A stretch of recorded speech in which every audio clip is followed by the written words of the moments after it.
வாழ்த்துக்கள்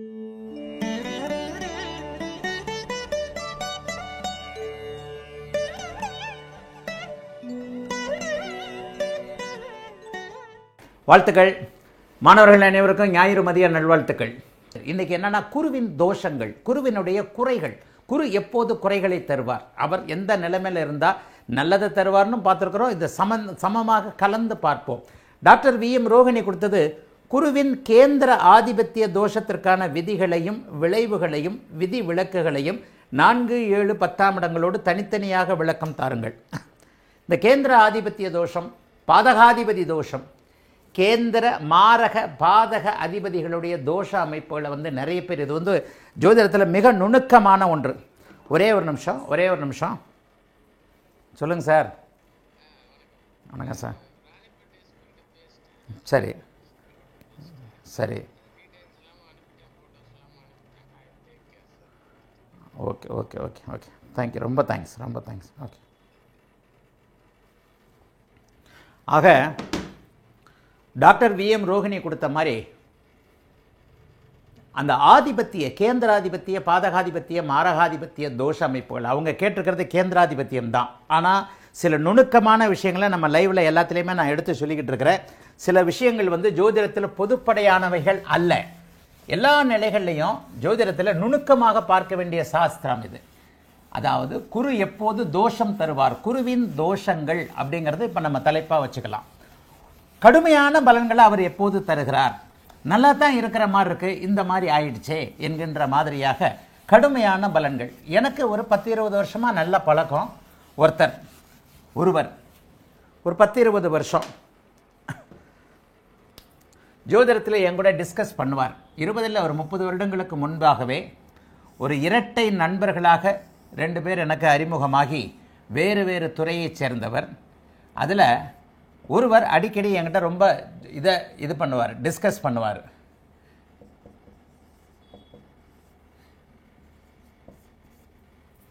இந்த இடத்துல குருவின் தோஷம், இதைத்தான் இப்போ குருவின் தோஷம், இதைத்தான் இப்போ நம்ம டாக்டர் ரோகிணி கேட்குறாங்க.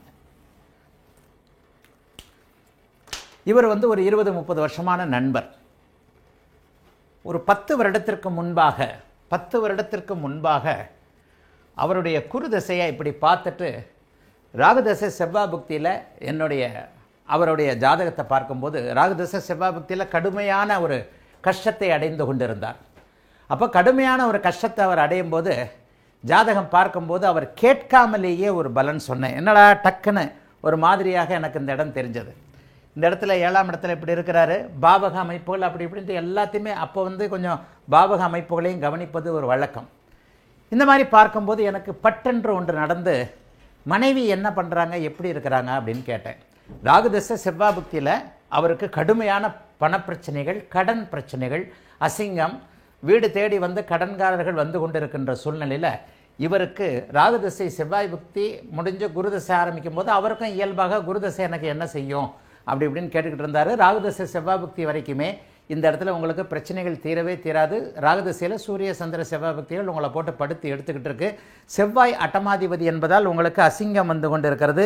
கிட்டத்தட்ட கடன்காரர்களுக்கு பயந்து நீங்கள் ஒளிந்து கொண்டிருக்க வேண்டிய சூழலில் இருக்கிறீங்க. இன்னும் ஒரு 3-4 மாதங்களில் அது முடிஞ்சு குருதசையில் தான் கடன்கள் தீரும். அது வரைக்கும் இந்த அசிங்கங்கள் வம்புகள் போகாது என்று சொல்லிவிட்டு மனைவி என்ன பண்ணுறாங்க, எப்படி இருக்கிறாங்க அப்படின்னு கேட்டேன். அவங்க மனைவி இந்த இடத்துல வேலை செய்கிறாங்க, மனைவியுடைய ஹெல்த்தில் ஏதாவது பிரச்சனை இருக்கான்னு கேட்டேன். ஆமாங்க, அவங்க ஹெல்த்து 3-4 வருஷமாகவே பெரிய பிரச்சனையாக இருக்குது, ஆஸ்பத்திரிக்கு அடிக்கடி போயிட்டு வந்துக்கிட்டு இருக்கோம், ஆனாலும் நடமாடிக்கிட்டு இருக்கிறாங்க. எனக்கு தேவையானதை குழந்தைங்களுக்கு எனக்கு தேவையானதை செஞ்சு கொடுக்க போகிறாங்க, செஞ்சு கொடுத்துட்டு போயிட்டு வந்துட்டுருக்குறாங்க, அவ்வளோதானே தவிர பெரிய அளவில் ஹெல்த்தை சொல்ல முடியாதுன்னு சொன்னார். மனைவியோட ஹெல்த்தை மட்டும் பார்த்துக்கங்க, குருதசையில் அவங்களுக்கு நல்லா இருக்காதுன்னு சொன்னேன். அதுக்கு மேலே அவர் நோண்டி பெருசாக கேட்கல, நானும் அப்படியே விட்டுட்டேன். ஆனால் இந்த இடத்துல குருதசை ஆரம்பித்து சரியாக 4 மாதத்தில் மனைவி இறந்துட்டார். குரு தருகின்ற தோஷம். டாக்டர் வி.எம். ரோகிணி கேட்டது இதைத்தான் நடத்தலான்னு இருந்தேன். இது வந்து ஒரு 10 வருடங்களுக்கு முன்பாக என்கிட்ட பழகிய ஒரு நண்பருடைய நிலைமை. இந்த இடத்துல குரு எங்கேயுமே பாபத்துவமின்றி பங்கமின்றி அருமையான ஒரு அமைப்பில் அப்படியே இருந்தார். அவருக்கு ராகுதசை செவ்வாய் புக்தியில் கடன் தொல்லைகள் கடுமையாக இருக்கும்போது தற்செயலாக பார்த்த நிலைமையில் மனைவி இறந்த உடனே எனக்கு கான்டாக்ட் பண்ணார். அது நம் நண்பர்ன்றதுனால நானும் மனைவியோட டெத்துக்கெல்லாம் போயிருந்தேன். அதுக்கப்புறம் ஆசுவாசமாக இருந்து ஒரு மாதம் கழித்து, எப்படி அன்றைக்கி நீங்கள் சொன்னதை நான் டக்குன்னு மைண்டில் வாங்கலையே, அப்படியே குருதிசையில் இறந்துட்டாங்களேன்னு சொன்னதுக்கு இந்த கேந்திராதிபத்திய தோஷ அமைப்பை தான் சொன்னேன். இதை கணிப்பதற்கு மிகப்பெரிய நுட்பங்கள் நுணுக்கங்கள் வேண்டும். இது 10 வருடத்திற்கு முன்பு நடந்த ஒரு நிகழ்வு. இப்போது ஒரு 4-5 மாதம் இல்லை ஒரு 6 மாதத்திற்கு உள்ளே இருக்கும்.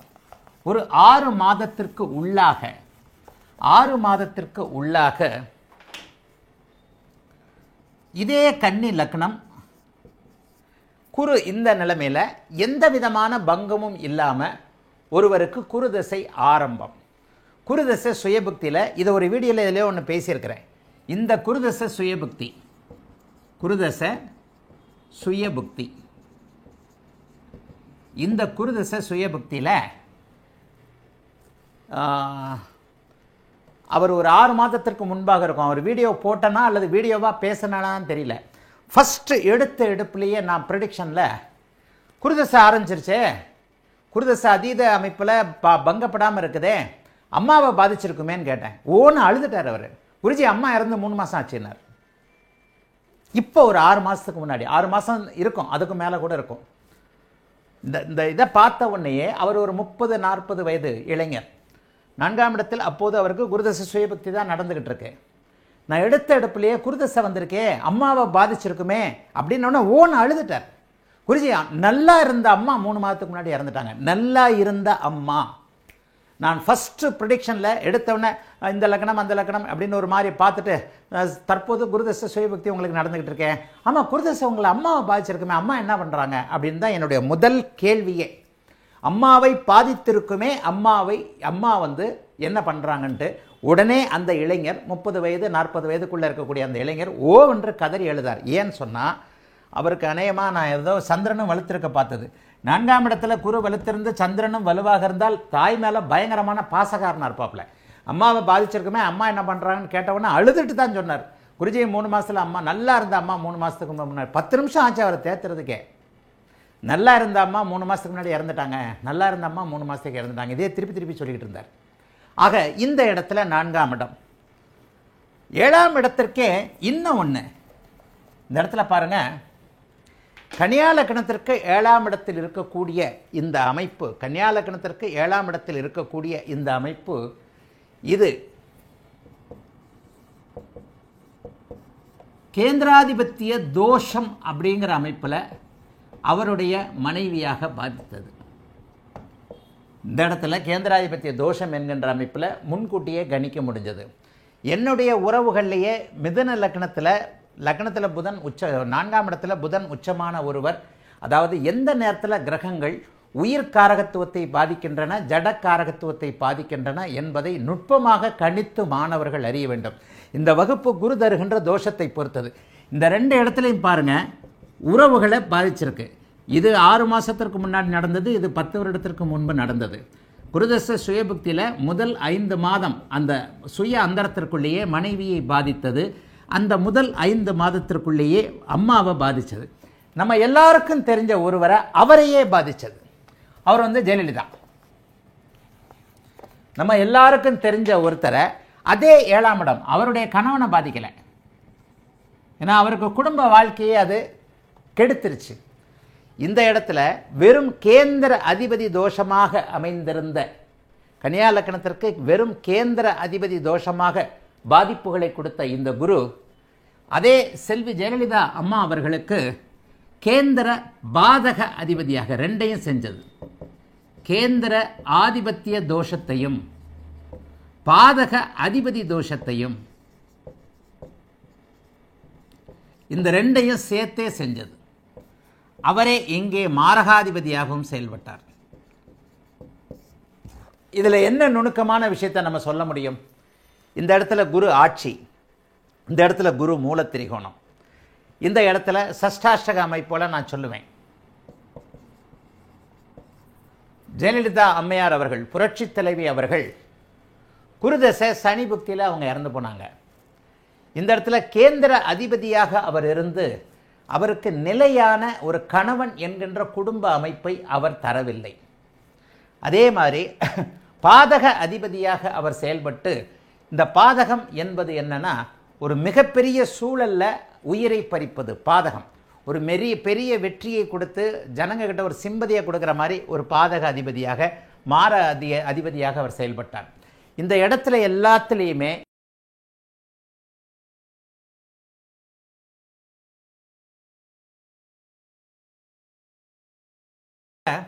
நான்கு 7 10 இடங்கள்ல இந்த 4 லக்கணங்களுக்கு மட்டும், கன்னியா லக்கணம், மிதுன லக்கணம், இந்த லக்கணங்கள்ல அவருடைய லக்கணத்திற்கே 4ஆம் அதிபதியாக அவர் இருந்தால் இந்த 4 7 10 ஆகிய இடங்கள்ல அதீத சுபத்துவத்தையும் தனித்துவமான இந்த அமைப்பையும் அவர் அடைஞ்சிருக்க கூடாது. அதீத சுபத்துவம்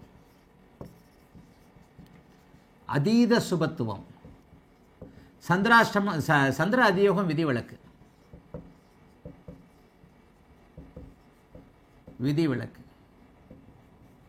அதாவது சந்திரனோடு அவர் சேர்ந்திருக்க கூடாது, சந்திரனுடைய பார்வையில் இருக்கலாம். இதை தான் சந்திர அதியோகம் விதிவிலக்குன்னு சொல்றேன். 4 7 ஆகிய இடங்கள்ல அதீத சுபத்துவத்தோடு குரு இருப்பது நல்லது அல்ல. முழுமையான வக்கரமின்றி, வக்கரம் இருந்தால் அது செயல்படாது. வக்கரம் ஒரு நிவர்த்தி.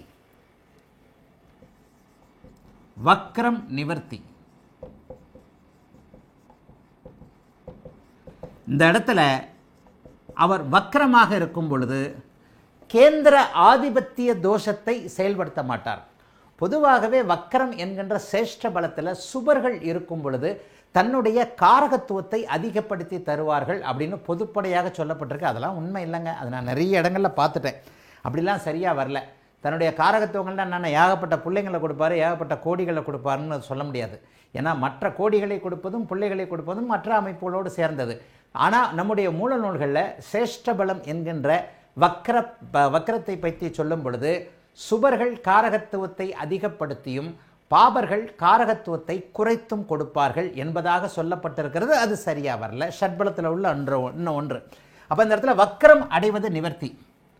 ஒரு மாரக கேந்திர பாதக அமைப்புகளில் இருக்கிறாரு. கேந்திராதிபத்திய தோஷத்தை வக்கரம் அடைந்த குருவோ புதனோ செய்ய மாட்டார்கள். கேந்திராதிபத்திய தோஷத்தை வக்கரமோ இதுவோ இருந்த விதங்க செய்ய மாட்டாங்க. இப்போ சுதா வேலுச்சாமி சொன்ன மாதிரி 471 நான் இதை சொல்லியிருக்கிறேன். இந்த இடத்துல ஏன் அப்படி சொல்லியிருக்கிறேன்னா அவர் வளர்பிறை சந்திரனோடு இணைந்திருக்கிறார். அதை தான் பார்த்த உடனே அதீத சுபத்துவமாக இருக்கிறாரே, ஐயோ குருதசை வந்திருக்கே, இந்த குருதசையில் அதீத சுபத்துவம்னா என்ன, அஷ்டமி நவமி திதியெல்லாம் கிட்டத்தட்ட தாண்டி இருப்பார். அதை பௌர்ணமியை நோக்கி நெருங்கி கொண்டிருக்கின்ற சந்திரனாக இருக்கும்போது இந்த இடத்துல தாயாரை பாதித்திருப்பாரேன்னு நான் அவரை கேட்டு அவர் ஓன்னு அழுது, இன்னும் அவர் எழுதுறது என் காதுக்குள்ளே இருக்கு. ஆக இந்த இடத்துல அதீத சுபத்துவம் அருமையாக செயல்படும், வக்கரமாக இல்லாத நிலைமையில். இந்த இடத்துல வக்கரமாக இருந்திருந்தால் அந்த நிலைமைகள் மாறும். ஆக வக்கரம் என்பது ஒரு வகையில் நிவர்த்தி. வக்கரம் என்பது என்ன? இயல்புக்கு மாறானது. வக்கரம் என்கின்ற ஒரு சமஸ்கிருத வார்த்தைக்கு தமிழில் தூய தமிழில் நம்ம பதில் சொல்ல மொழிபெயர்க்கணும் அப்படின்னு சொன்னால் அது இயல்புக்கு மாறானது என்பதான சரியான ஒரு அர்த்தம். இயல்பு என்பது என்ன? 7ஆம் இடத்துலையும் 4ஆம் இடத்துலையும் அவர் உயிர்காரக உயிர் அமைப்புகளை கெடுப்பார் என்பதற்கு அது இயல்புக்கு மாறானது அப்படிங்கிறத எடுத்துக்கலாம். இந்த இடத்துல எங்கேயாவது அவர் பாபத்துவத்தை எப்படியாவது அடைந்திருந்தால் அந்த பாபத்துவம் அடைந்த அமைப்புகள் நிச்சயமாக பலன் தராது. இன்னொன்று சந்திர அதியோகமும் பலன் தராது. சந்திர அதியோகத்தில் குரு இணைவதை விட, ஆனால் இதுலேயும் ஒரு மைனூட்டான சில விஷயங்கள்லாம் இருக்கு. இப்போ இதே 4ஆம் இடத்தையே வச்சுக்குவோம். இந்த இடத்துல 4ஆம் இடத்துல சந்திரன் இங்கே இருக்கிறார். இது சந்திர அதியோகம். ஆனால் சந்திரன் இங்கே இருக்கிறார். இந்த இடத்துல ஏதாவது பாதிப்புகள் வர்றதுக்கான அமைப்புகள் இருக்கு. இந்த இடத்துல சந்திரன் 6 7 8 இருக்கிறார். பௌர்ணமியை நோக்கி போய்கொண்டிருக்கின்ற பௌர்ணமியில் இருக்கக்கூடிய இந்த அமைப்புகள் எல்லாமே ஓரளவுக்கு குருவை அதியோக அமைப்பில் குருவை நல்ல பலன்களை தர வைக்கக்கூடிய அமைப்பு. கேந்திராதிபத்திய தோஷத்தில் 6ஆம் இடத்திலேயோ 8ஆம் இடத்திலேயோ இருந்து சந்திர அதியோகம் நடைபெறும் பொழுது இந்த கேந்திராதிபத்திய தோஷம் செயல்படாது. எல்லா நிலைமைகளுக்கும் சந்திர அதியோகம் ஒரு நிவர்த்தி. எல்லா நிலைமைகளுக்கும் சந்திர அதியோகம் ஒரு பெரிய பாதுகாப்பு. என்ன ஒரு பாதுகாப்பு அப்படின்னு பார்த்தீங்கன்னா, நமக்கு பக்கத்தில் இருக்கின்ற ஒருத்தர் கத்தி எடுத்து வீசுறார், ஒருத்தர் கத்தி எடுத்து வீசுறாரு, வேல் கம்பெடுத்து வீசுறாரு. உங்களுக்கு நீங்கள் ஒரு கேடயம், அந்த காலத்து சினிமா மாதிரி ஒரு கேடயம் வச்சுருக்கிறீங்க. அந்த கேடயத்தை வச்சு இப்படின்னு ஒன்று அப்படியே கிராஃபிக்ஸாக இருந்தால் கூட கேடயத்தில் வந்து அப்படியே கத்தி வந்து ஒட்டிக்குதா?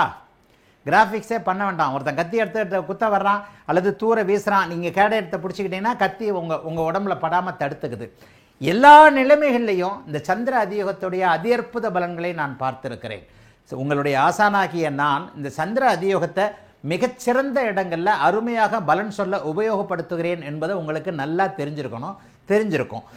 அப்போ அந்த இடத்துல எத்தகைய சூழலில் கடுமையான கேந்திர ஆதிபத்திய தோஷத்தை கொடுக்கக்கூடிய நிலைமையில் குரு இருந்து இந்த 7ஆம் இடத்துல மனைவியை பாதித்து இந்த 4ஆம் இடத்துல அம்மாவை பாதிக்கிற நிலைமையில் இருந்தாலும் கூட சந்திர அதியோகத்தில் அவர் இருக்கும் பொழுது அந்த பலன் நடக்காது. ஆனால் சந்திரனுக்கு ஒளி இருக்கணும். இப்போ இந்த இடத்துல சந்திரனுக்கு ஒளி இல்லைன்னா கூட இவர் வக்கர நிலைமையில் வந்துடுவார். கரெக்ட் ஆயிடுச்சா? இங்கிருந்தே சூரியன் இங்கே இருக்கும் பொழுதே வக்கர நிலைமைகள் ஆரம்பிக்கும். சூரியன் இங்கே இருக்கும் பொழுதே வக்கர நிலைமைகள் ஆரம்பிக்கும். சூரியன் இங்கே இருக்கிற நிறம வரைக்கும் வக்கர நிலைமைகள். இப்போ இந்த இடத்துல பாருங்க, இந்த இடங்கள்ல இருக்கும் பொழுது குரு வக்கரம் ஆவார். சூரியன் குருவிற்கு 5ல் இருக்கும் பொழுது, அதாவது 5, 9 சூரியனிடமிருந்து 5, 9ஆம் இடங்களில் வரும் பொழுது வக்கரம் ஆகும். அப்போ இந்த இடத்துல வக்கரம் ஆயிடுறாரு. ஆனால் இந்த இடத்துல இருக்கக்கூடிய சந்திரனுக்கு ஒளி இல்லை, அதனால அது சந்திர அதியோகத்தில் இருக்காது.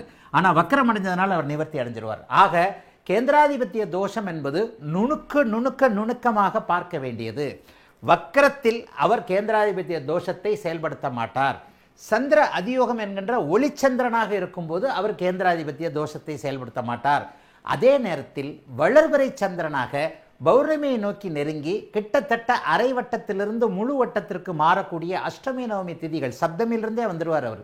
சப்தமிக்கு அடுத்து 7வது நாள் தானே, 7வது நாள்லேயே அவர் அரைவட்ட இடத்துலேருந்து அப்படியே கொஞ்சம் முழுக்க போக ஆரம்பிப்பார். அப்போ அந்த சப்தமி திதியிலிருந்து வளர்வரை அமைப்புகளில் வரக்கூடிய சந்திரன் எங்காவது குருவோடு இணைந்தால் அது அதீத சுபத்துவம் என்பதன் அடிப்படையில் கேந்திராதிபத்திய தோஷத்தை அதிகப்படுத்தும். அதீத சுபத்துவம் என்ன விதி, என்னத்தை சொல்றது? அதீத சுபத்துவம் இது அதிகப்படுத்தும். சந்திர அதியோகம் ஒரு விதிவிலக்கு, வக்ரம் ஒரு விதிவிலக்கு, வக்ரம் விதிவிலக்கு, பாபத்துவம் விதிவிலக்கு. இந்த பாபத்துவத்தை தான் நீங்கள் ரொம்ப பெரிய அளவில் நீங்கள் பார்க்கணும். பாபத்துவம் விதிவிலக்கு ஒரு இடத்துல 7ஆம் இடத்துலையோ, இப்போ என்னுடைய நண்பருடைய மனைவி இறந்துருவாங்கன்னு ஒரு 10 வருஷத்துக்கு முன்னாடி சொன்னேன் இல்லையா, அவருக்கு என்ன தெல்ல தெளிவாக எந்த விதமான பாபத்துவத்திலும் குரு இல்லாமல், இதே லக்னம் தான். எந்த இடத்துலையும் 11ஆம் இடத்துல அவருக்கு ராகு மட்டும் எனக்கு ஞாபகம் இருக்குது. 11ஆம் இடத்துல ராகு தசை அவருக்கு ஓகோன்னு இருந்தது. இந்த ராகு செவ்வாயெல்லாம் எங்கே இருந்தார்னு எனக்கு ஞாபகம் இல்லை. இப்போ அவருடைய வயசை கணக்கு போட்டுக்கோங்க. இந்த மாதிரி இருக்கும்போது எப்படின்றத வயசை கணக்கு போட்டுக்கோங்க. இந்த இடத்துல எங்கேயோ சனின்னு நினைக்கிறேன். ஆமாம், இந்த இடத்துல சனியா, எங்கேயோ இடத்துல சனி வரும். அப்போ இந்த இடத்துல நல்லா கணக்கு போட்டுக்கிட்டீங்க அப்படின்னு சொன்னால், இந்த இடம் பாருங்கள், ராகு இந்த மாதிரி இருப்பார். அப்போ ராகு இந்த மாதிரி இருக்கின்ற ஒரு சூழ்நிலையில் அருமையாக ராகு இங்கே தானா, அது கூட எனக்கு டக்குன்னு ஞாபகம் வரல. சரி, வேண்டாம், ரிஸ்க் வேண்டாம். இது வந்து ஒரு உண்மை ஜாதகம், கற்பனை ஜாதகத்தை நம்ம இப்போ போட வேண்டாம். இந்த இடத்துல அவருக்கு குரு வந்து எந்த இடத்துலையும் பங்கம் இல்லாமல் இயல்பாக அவருடைய லக்னத்தோடு தொடர்பு கொண்டிருந்தார். ஒருவேளை சனி இப்படியாகவோ செவ்வாய் இப்படியாகவோ ராகுவோடு இணைந்தோ, பாபத்துவம் என்கின்ற அமைப்பில் ராகு கேதுக்களோடு அவர் இணைந்தோ, சனியுடைய செவ்வாயுடைய பார்வை இணைவையோ பெற்றிருந்தால் அது நடக்கவே நடக்காது. கேந்திராதிபத்திய தோஷம் செயல்படாது. இதைத்தான் பாபத்துவம்னு சொல்கிறேன். சனியினுடைய பார்வை 3, 7, 10 பார்வைகள் எது இருந்தாலும் சரி, செவ்வாயுடைய 4, 7, 8 பார்வைகள் எது இருந்தாலும் சரி, அவரே ராகு கேதுக்களோடு சேர்ந்து வலிமை இழந்திருந்தாலும் சரி, சந்திரனுடைய தேய்பிரை சந்திரனோடு இணைந்திருந்தாலும் சரி, தேய்பிரை சந்திரனோடு அவர் இணைஞ்சிருக்கணும். அமாவாசைக்கு அருகே போய் கொண்டிருக்கக்கூடிய கடுமையான தேய்பிரை சந்திரனோடு அவர் இணைந்திருந்தாலும் இந்த இடத்துல அவர் கேந்திர ஆதிபத்திய தோஷத்தை செய்ய மாட்டார். கேந்திர ஆதிபத்திய தோஷம் என்பது என்ன? ஜெயலலிதா அம்மையார் அவர்களுக்கு அந்த இடத்துல அவர் கேந்திராதிபத்திய தோஷமாக குடும்பமே அமையாமல் செஞ்சிட்டார். என்னுடைய நண்பர் கன்னியா லக்னக்காரருக்கு குடும்பம் அமைஞ்சதை அவர் பிரிச்சுட்டார். ரெண்டும் எப்படி வந்திருக்கு பார்த்தீங்களா? சரி, குடும்பம் அமைவதா அமையாததா என்பதை எப்படி கணிப்பது? 7ஆம் அதிபதி குருவாக மாறிட்டார். அதே நேரத்தில் சுக்கிரனையும் கவனிக்கணும் இல்லையா? சுக்கிரனையும் கவனித்து கலத்திர காரகன் இரட்டை நிலைகளை செஞ்சார் பாருங்க. குடும்பம் என்கின்ற நேரடி கணவர் குழந்தைகளை இந்த இடத்துல ஜெயலலிதா அம்மையார் அவர்களுக்கு அவர் கொடுக்கவே இல்லை. அதற்கு மற்ற கிரக அமைப்புகளும் காரணம். ஆனால் என்னுடைய இந்த நண்பருக்கு குருதசையில் சுயபக்தியிலேயே மனைவி இழந்தவருக்கு 2 குழந்தைகளையும் கொடுத்து அப்புறம் அந்த மனைவியை கொன்னார். அதற்கு நீங்கள் சுக்கிரனுடைய நிலைமைகளையும் வேறு சில தொடர்புகளையும் கண்டிப்பாக, சுக்கிரனுடைய நிலைமை ரொம்ப முக்கியம். சுக்கிரன் வலுவாக இருக்கிறாரா என்பதை பொறுத்து தான் ஒருவர் தாம்பத்திய சுகத்தை அனுபவிக்கிறாரா அனுபவிக்கலையா அப்படிங்கிறத நீங்கள் பார்க்கணும். 2வது, குரு கேந்திராதிபதியாக செயல்படுகிறாரா மாரகாதிபதியாக செயல்படுகிறாரா என்பதை இந்த இரட்டை நிலைமையில் வித்தியாசத்தை சொன்னேன். இப்போ நான் கற்பனை ஜாதகம் ஒன்று போட்டேன். ராகுவை இங்கே போட்டால் அவர் அங்கே மாரகாதிபதியாக செயல்படுகிறார். இங்கே ராகு இல்லை, இவருடைய 8ஆம் இடம் மிகுந்த சுபத்துவமாக இருக்கிறது. குருதசை வரும்போது கேந்திராதிபதியாக, அதாவது மாரகாதிபதியாக அவர் செயல்படாமல் கேந்திராதிபதியாக செயல்படுகிறார். ரொம்ப கன்ஃபியூஸ் ஆகும். இப்போ நான் சொன்னதில் என்ன புரியல, இந்த சப்ஜெக்டில் மட்டும் கேளுங்க. அதாவது கேந்திராதிபத்திய தோஷம் அத்தி பூத்தார் போல எப்போதோ ஒரு முறை மட்டுமே நடக்கிறது. கேந்திராதிபத்திய தோஷத்திற்கு அதீத சுபத்துவம் ஏற்படக்கூடாது. கேந்திராதிபத்திய தோஷம் சந்திர அதியோக நிலைமைகளில், அதிலும் குறிப்பாக 6-8 போன்ற அமைப்புகளில், குருவுக்கு 6-8 போன்ற அமைப்புகளில் சந்திரன் இருக்கும்போது அந்த கேந்திராதிபத்திய தோஷம் செயல்படாமல் போகிறது என்பதுதான் உண்மை. அதே மாதிரி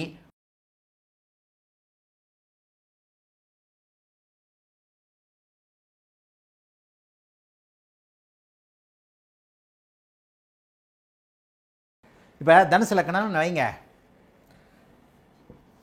இப்போ உச்சகுரு ஒரு வீட்டுக்கு என்ன பண்ணுவார்? இதுக்கு இதாக இருப்பார், இதுக்கு சஷ்டாஷ்டகமாக இருப்பார். எந்த வீட்டு பலனை செய்வார்? இப்போ இந்த மாதிரியான அமைப்புகளில் இதை கடக லக்னமாகவே கூட போட்டுக்கலாம். கடக லக்னம் சிம்ம லக்னம் எப்படி வேணாலும் போடுங்க. எந்த வீட்டை பார்க்குறாரோ அந்த வீட்டு பலன்களைத்தான் அவர் முழுக்க செய்வார். 80% செய்வார். இதை நான் நிறைய இடத்துல சொல்லி கொடுத்துட்டேன். தன் இரு வீட்டில் ஒரு வீட்டை 5ஆம் பார்வையால் தொடர்பு கொண்டு மற்றொரு வீட்டினில் சஷ்டாஷ்டகமாக பரிவர்த்தனை அடைந்த நிலையில், மற்றொரு வீட்டோட சஷ்டாஷ்டகமாக பரிவர்த்தனை. இந்த இடத்துல சந்திரன் குரு உச்சமாக போட வேண்டாம், வேறு மாதிரி போடலாமா? இப்போ இந்த ஒரு வீட்டில் இப்படி பார்க்குறாரு, சந்திரனோட சஷ்டாஷ்டகமாக இருப்பார். சந்திரனாக இருந்தா அதான் இப்படி சஷ்டாஷ்டகமாக பரிவர்த்தனைனா இப்படி தான் போடணும். சரி, சஷ்டாஷ்டகமாக எந்த வீட்டு பலன் முதலில் நடக்கும்? 5ஆம் பார்வை பெற்ற வீட்டின் பலனா பரிவர்த்தனை. இந்த 2 வீட்டில் ஏதாவது ஒரு இருந்தால் ராகு நின்றால் பலன் எடுக்க எவ்வாறெல்லாம் குழப்பம் ஏற்படும்?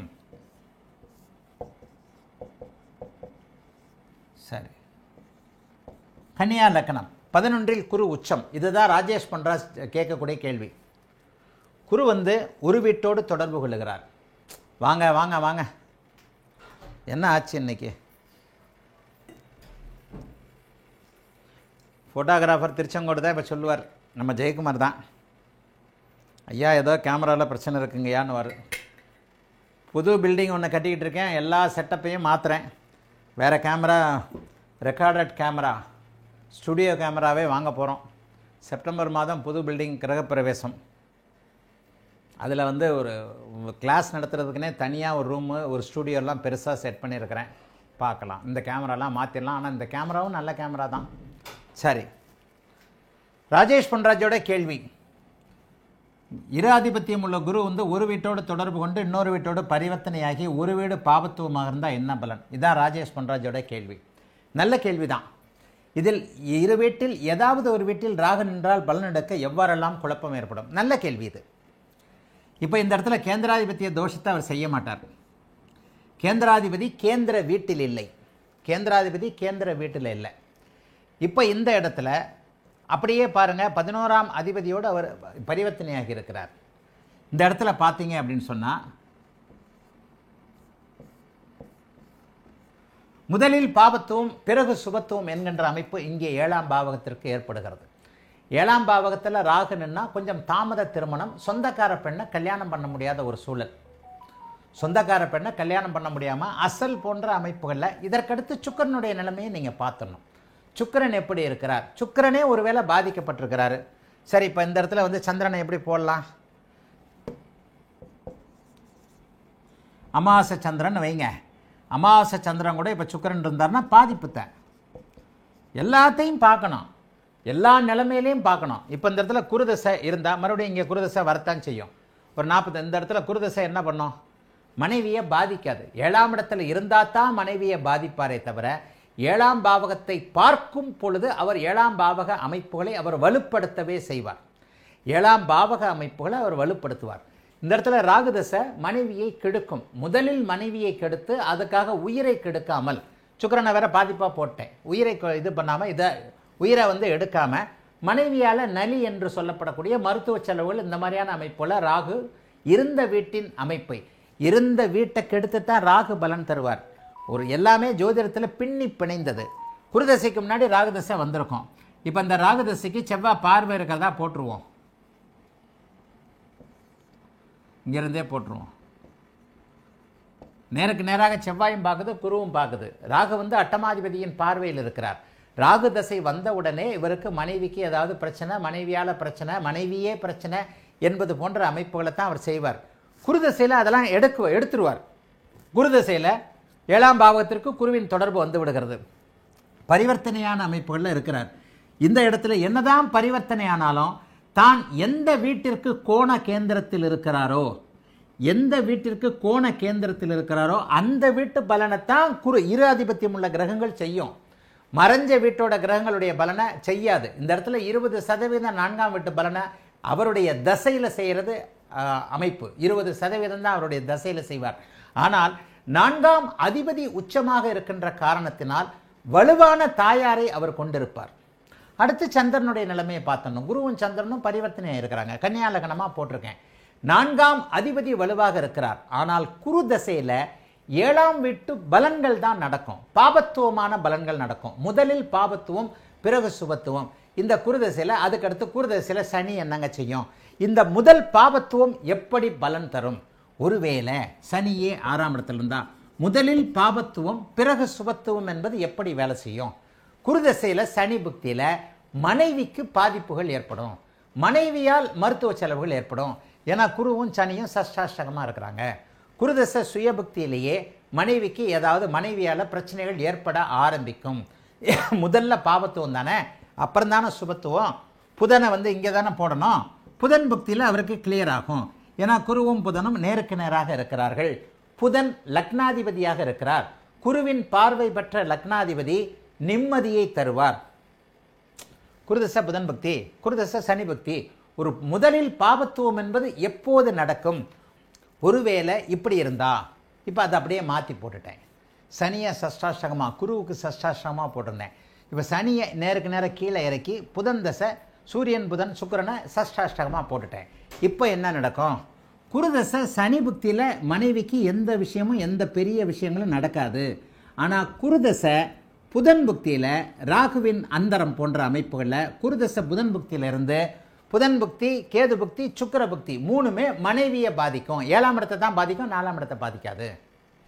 அதாவது முதலில் பாபத்துவம் என்பது எந்த இடத்துல எப்போது செயல்படும்? ராஜேஷ் பொன்ராஜுடைய கேள்வி. ஐயா 2 வீடுகளுக்கு ஒரு வீட்டில் அவர் மறைகிறாரு, ஒரு வீட்டில் அவர் தொடர்பு கொள்கிறாரு. போட்டுட்டேன், உச்சமாக இருக்கும்போது அவர் அப்படி தான் பண்ணுவார். அதில் ஒரு வீட்டில் பாவத்துவம் அதிகமாக இருக்குது, ஒரு வீட்டில் பரிவர்த்தனை இருக்குது. எப்படிங்க பலன் எடுக்கிறது? பலன் எடுக்கிறது முதல்ல பாவத்துவம், முதல்ல அப்புறம் சுபத்துவம்னு சொல்லிட்டேன். அது எப்படி புக்திகளில் நடக்கும்ன்றதை தான் அந்த சுபத்துவ பாவத்துவ கணக்கீடுகளை நீங்கள் கொண்டு வரணும். இப்போ பாருங்கள், ரெட்டை நிலையா சனியை இங்கே போட்டு சூரியன் புதன் சுக்கிரனை இங்கே போட்டிருந்தேன். அப்போ குருதசை சனி புக்தியில் மனைவியால் பிரச்சனைகள் வரும், புதனில் தீரும். இப்போ என்ன நடக்கும்? சனி புக்தி வரைக்கும் இந்த ஜாதகருக்கு சனி குருவின் பார்வையில் இருக்கிறார், 5ஆம் அதிபதியாக இருக்கிறார். 5ஆம் இடம் உற்சாகம், மனநிலைமை, நல்ல விஷயங்கள் இதெல்லாம் கொடுக்கக்கூடியது. அப்போ குருதசையில் சனி புக்தி இந்த மாதிரியான விஷயங்களை சனி புக்தி வரைக்கும் அவருக்கு எந்த விதமான பாபத்துவ தன்மைகளையும் குரு செயல்படுத்த விட மாட்டார். அதனை எடுத்து எப்போது புதன் புக்தி ஆரம்பிச்சிருச்சோ லக்னாதிபதி 6ஆம் இடத்திலிருந்து லக்னாதிபதி 6ஆம் இடத்தில் அமர்ந்து தசாநாதனுக்கு சஷ்டாஷ்டகமாக இருந்து தசாநாதன் 7ஆம் வீட்டை தொடர்பு கொண்டிருக்கின்ற நிலைமையில் இந்த குருதசை புதன் புக்தியில் மனைவியால் மன கஷ்ட அமைப்புகளை அவர் கண்டிப்பாக தருவார். இதிலிருந்து ஆரம்பிப்பார். புதன், கேது, சுக்கிரன், சூரியன் இந்த 3 அமைப்புகளும் 7ஆம் இடத்துல எந்த இடத்துல மனைவி அமைப்புகள் மட்டும்தானா, அல்லது 7ஆம் இடத்துடைய தொந்தரவுகள் என்ன? பங்காளிகள், நண்பர்கள், கூட்டாளிகள், கூட்டு அமைப்பு, இந்த அமைப்பு எல்லா நிலைமையிலையும் ஒரு படிப்படியான 7ஆம் பாவகத்தினுடைய அத்தனை அமைப்பில் இதை செய்ய மாட்டாரா? இல்லை. 4ஆம் பாவகத்தை அவர் பரிவர்த்தனையாகி இருந்தாலும் கூட அவர் செய்ய மாட்டார். 4ஆம் பாவகம் வலுவாக இருக்கும்.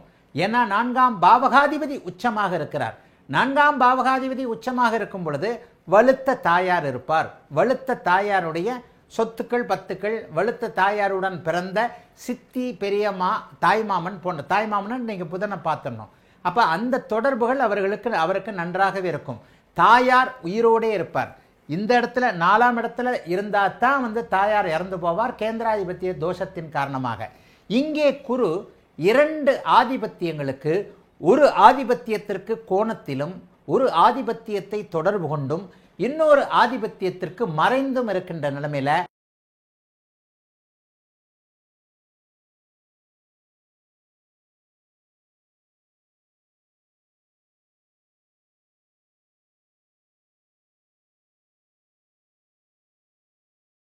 செவ்வாதசை சுக்கிரபக்தியில் இதுவும் உண்மையிலே நடந்தது. செவ்வாதசை சுக்கிரபக்தியில் கேட்குறாங்க, பொண்ணு முஸ்லீம் பையனை விரும்புது. நாங்கள் முடித்து பார்க்குறோம், பிடிவாதமாக இருக்குது. முஸ்லீம் பையனோட தான் கல்யாணம் நடக்குமா? ஆமாம் ஐயா, கல்யாணம் நடக்கும்னு. ஏன் சொல்லுங்கள்.